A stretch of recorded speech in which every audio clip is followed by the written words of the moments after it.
नमस्कार साथियों, मैं आर के सिंह आप सभी का संस्कृति आईएएस के विशेष कार्यक्रम करंट अफेयर्स एनालिसिस में स्वागत करता हूं। इस कार्यक्रम में हम आज एक विशेष पर्यावरणीय मुद्दे के बारे में चर्चा करेंगे और यह मुद्दा हमारे भारतीय हिमालयी क्षेत्र से जुड़ा हुआ है। अब पहले ये जानते हैं कि आखिर मुद्दा क्या है। तो भारतीय हिमालयी क्षेत्र को अब अपने स्वयं के लिए नए EIA मानकों की आवश्यकता है। यही आज हमारे चर्चा का विषय है। इसी मुद्दे से संबंधित इसके विभिन्न पहलुओं की हम चर्चा करेंगे, जानने समझने का प्रयास करेंगे कि वे कौन से कारण हैं या वे कौन सी घटनाएं हैं जिसके कारण ये पूरा मुद्दा चर्चा में बना हुआ है। इसी संदर्भ में इसके विभिन्न पहलुओं जैसे कि हम जानेंगे कि वे कौन से कारण हैं, साथ ही इससे संबंधित जो प्रमुख बिंदु कौन से हैं उनकी चर्चा करेंगे और इन पहलुओं के साथ EIA यानी कि इन्वायरमेंट इम्पैक्ट असेसमेंट क्या है, ये कब सबसे पहली बार चर्चा में आया, कब प्रभावी हुआ और इसके प्रमुख विशेषताएं कौन सी हैं। साथ ही हम बात करेंगे कि भारत में EIA सबसे पहली बार कब प्रभावी हुआ और जो EIA ड्राफ्ट 2006 है और जो EIA ड्राफ्ट 2020 है, इनकी प्रमुख विशेषताएं या इनके प्रावधान कौन से हैं। साथ ही हम बात करेंगे कि इससे संबंधित कौन सी प्रमुख चुनौतियां हैं, समस्याएं हैं और इनके समाधान के लिए कौन से प्रयास किए जा सकते हैं। और सबसे अंत में हम देखेंगे कि भविष्य में EIA की राह क्या होगी। तो इस तरह से क्या है कि इन बिंदुओं की हम विस्तृत रूप से चर्चा करेंगे। तो अब बढ़ते हैं अपने इस मुद्दे की तरफ। यह मुद्दा देश के सभी प्रतिष्ठित और प्रमुख समाचार पत्रों की सुर्खियां बना। इन्हीं समाचार पत्रों में से एक समाचार पत्र द हिंदू की न्यूज़ हेडलाइन को हम आज अपने विश्लेषण का आधार बनाएंगे और इसी आधार पे इसके प्रमुख पहलुओं की चर्चा करेंगे। अब देखते हैं कि इस समाचार पत्र में यह मुद्दा किस हेडलाइंस के साथ प्रकाशित हुआ।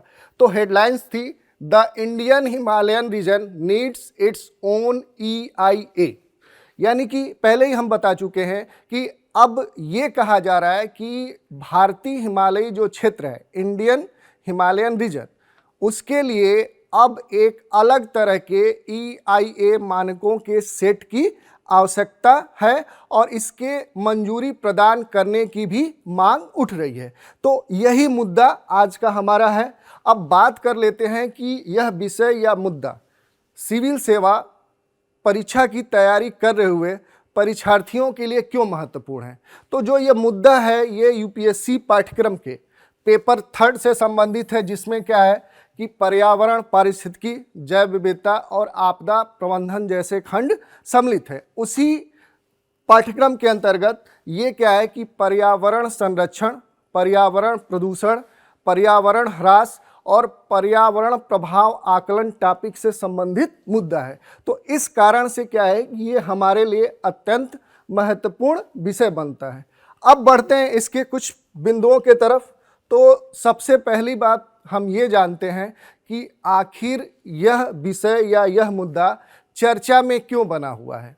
तो अगर हम बात करें कि इंडियन हिमालयन रीजन यानी कि जो भारतीय हिमालयी क्षेत्र है, यहाँ या इसके अंतर्गत जो भारतीय राज्य हैं जैसे कि हिमाचल प्रदेश और उत्तराखंड, इन क्षेत्रों में कुछ ऐसी घटनाएं घटित हुई या इन क्षेत्रों से संबंधित जैसे सिक्किम राज्य है, वहाँ भी कुछ ऐसी घटनाएं घटित हुई जिसके कारण ये मुद्दा चर्चा में आया।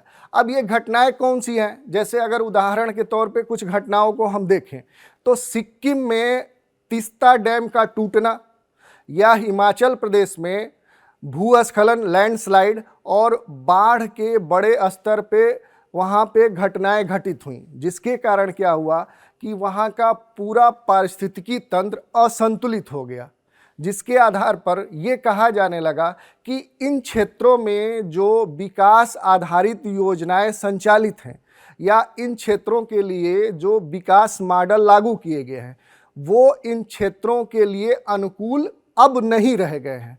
इस कारण से क्या है कि अब इन विकास मॉडल और इन परियोजनाओं पे प्रश्न चिन्ह खड़े किए जा रहे हैं। साथ ही क्या है कि ये भी कहा जा रहा है कि पूरा जो भारतीय हिमालयन क्षेत्र है ये पूरा क्या है कि ये सेंसिटिव जोन में आता है, ये सेंसिटिव क्षेत्र है, इसकी अपनी एक नाजुकता है। इसके बावजूद इस क्षेत्र के लिए क्या है कि अलग से विशेष मानक अभी तक नहीं निर्मित हुए हैं, जिसकी कमी महसूस की जा रही है। तो इस मुद्दे से संबंधित ये कुछ प्रमुख बिंदु हैं। अब हम बात कर लेते हैं कि EIA यानी कि इन्वायरमेंट इम्पैक्ट असेसमेंट क्या होता है, यानी कि पर्यावरण प्रभाव आकलन क्या होता है।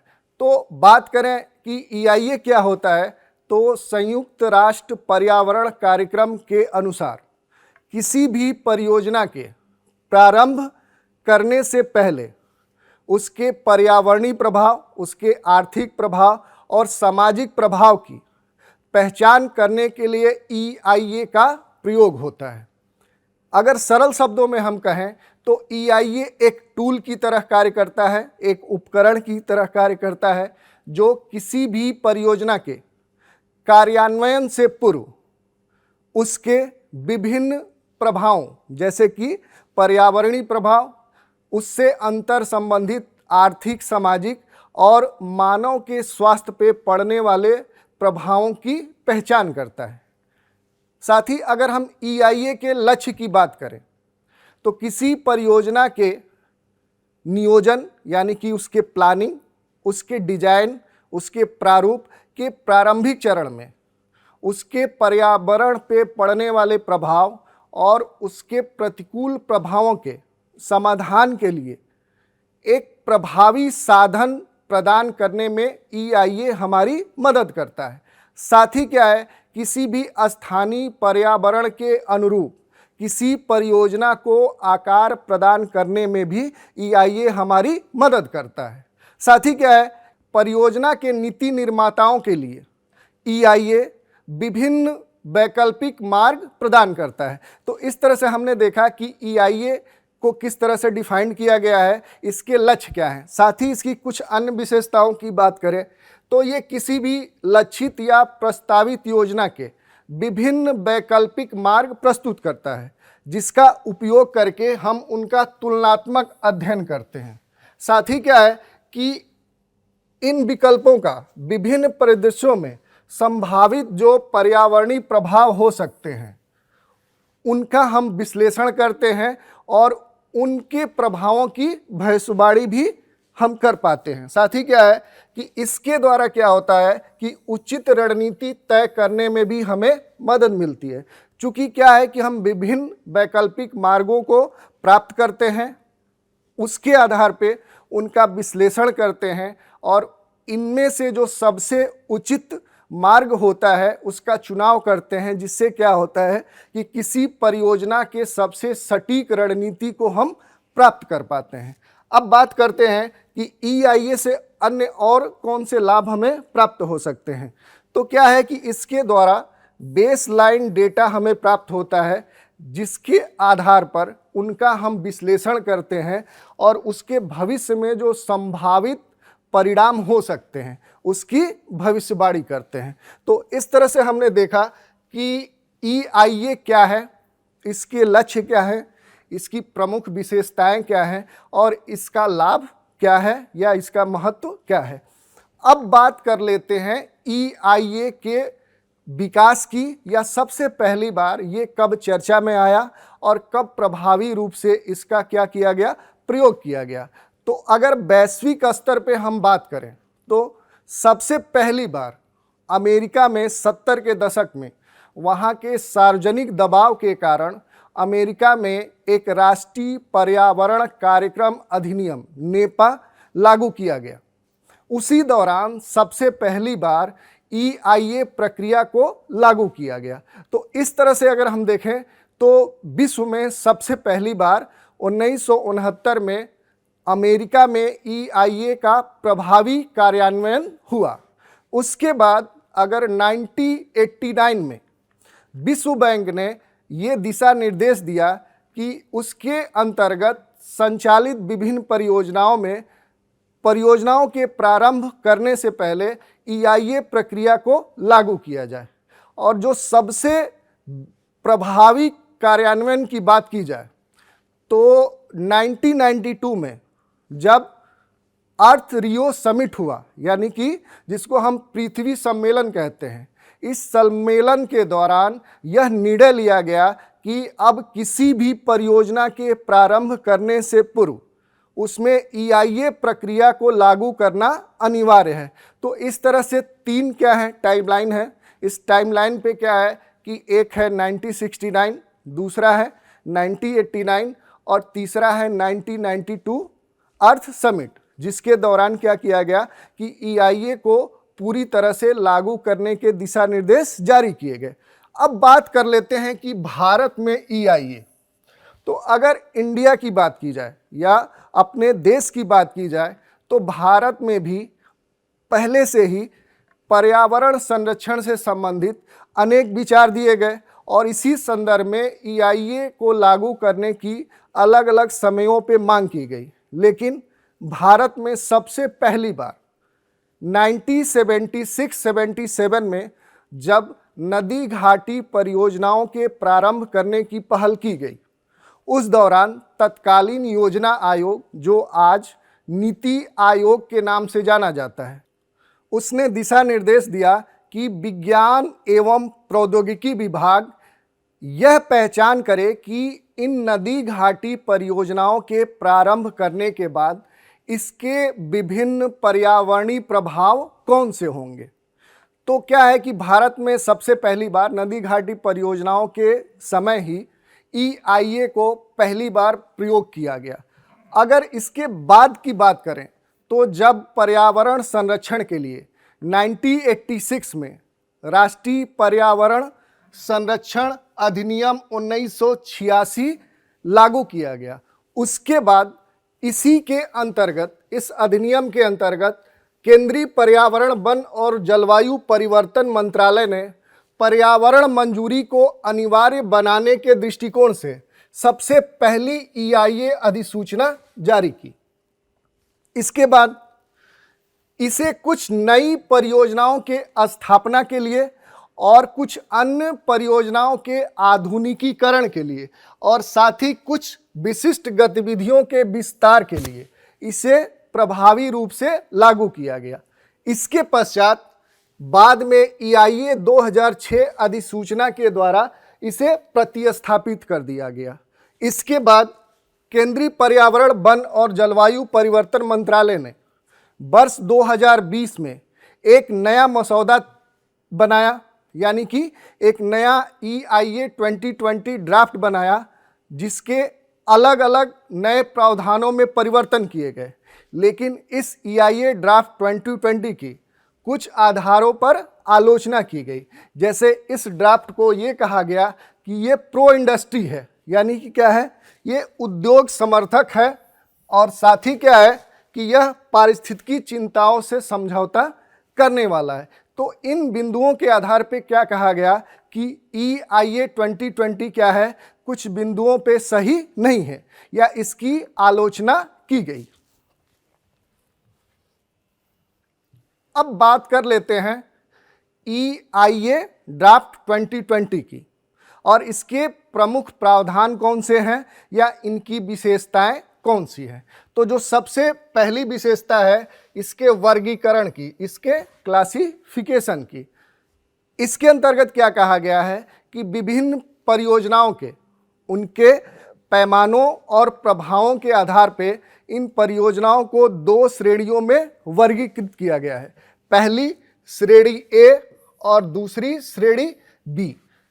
ये क्या है कि ये EIA ड्राफ्ट 2006 के लगभग समान ही है। जैसे अगर EIA ड्राफ्ट 2006 की बात की जाए तो इसमें भी कहा गया था कि विभिन्न परियोजनाओं को दो श्रेणियों में विभाजित किया गया था, श्रेणी A और श्रेणी B।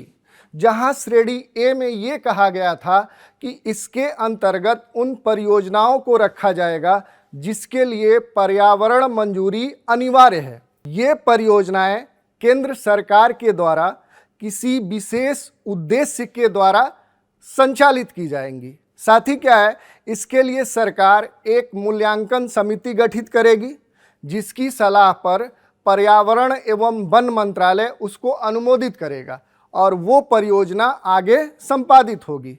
ठीक श्रेणी बी के अंतर्गत ये कहा गया था कि इसके अंतर्गत राज्य सरकार एक प्रभाव मूल्यांकन समिति गठित करेगी और उसकी सलाह पे जो राज्य EIA प्राधिकरण है वो उसको क्या करेगा, अनुमोदित करेगा और वो परियोजना आगे बढ़ेगी।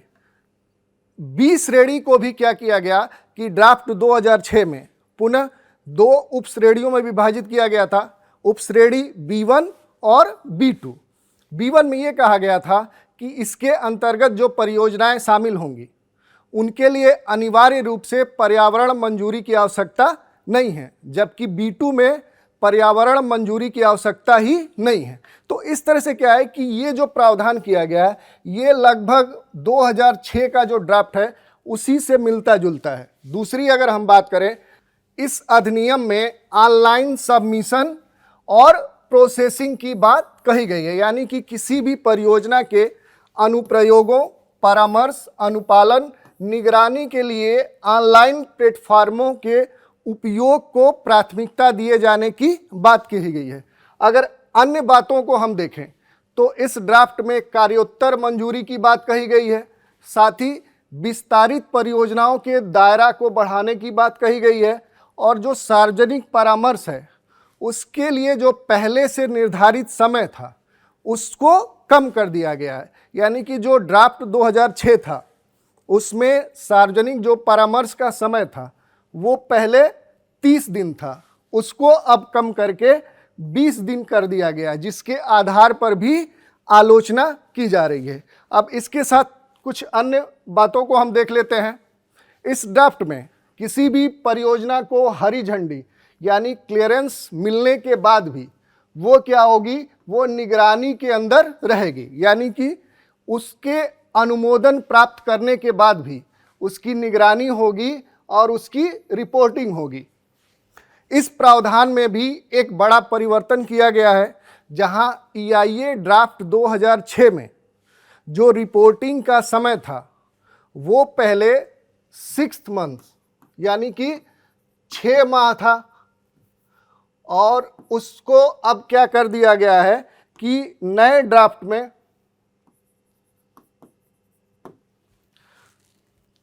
1 ईयर कर दिया गया है। तो इस आधार पे भी इस ड्राफ्ट की आलोचना की जा रही है कि इससे क्या होगा कि जो इसके प्रस्तावक या जो पक्ष के आधार होंगे वो क्या कर सकते हैं, किसी परियोजना के पर्यावरण पे पड़ने वाले प्रभावों को छुपा सकते हैं। तो इस आधार पे इस ड्राफ्ट का क्या हुआ है, आलोचना की गई। साथ ही इसके लिए एक विशेषज्ञ समिति गठित करने का भी इस ड्राफ्ट में प्रावधान किया गया है और कहा गया है कि परियोजनाओं के मूल्यांकन के लिए केंद्र और राज्य स्तर पर एक विशेष समिति स्थापित की जाएगी। साथ ही इसके प्रावधान या इसके मानकों के उल्लंघन करने पे दंड की भी कार्रवाई करने का इसमें प्रावधान किया गया है। अब बात कर लेते हैं कि हमें EIA की आवश्यकता क्यों है। अगर EIA की आवश्यकता की हम बात करें तो अब तक के विश्लेषण से ये तो स्पष्ट हो गया है कि किसी भी क्षेत्र में किसी भी विकास परियोजना के प्रारंभ करने से पहले उसके पर्यावरणीय, आर्थिक, सामाजिक और मानव के स्वास्थ्य पे पड़ने वाले प्रभावों की पहचान के लिए हमें EIA की आवश्यकता है।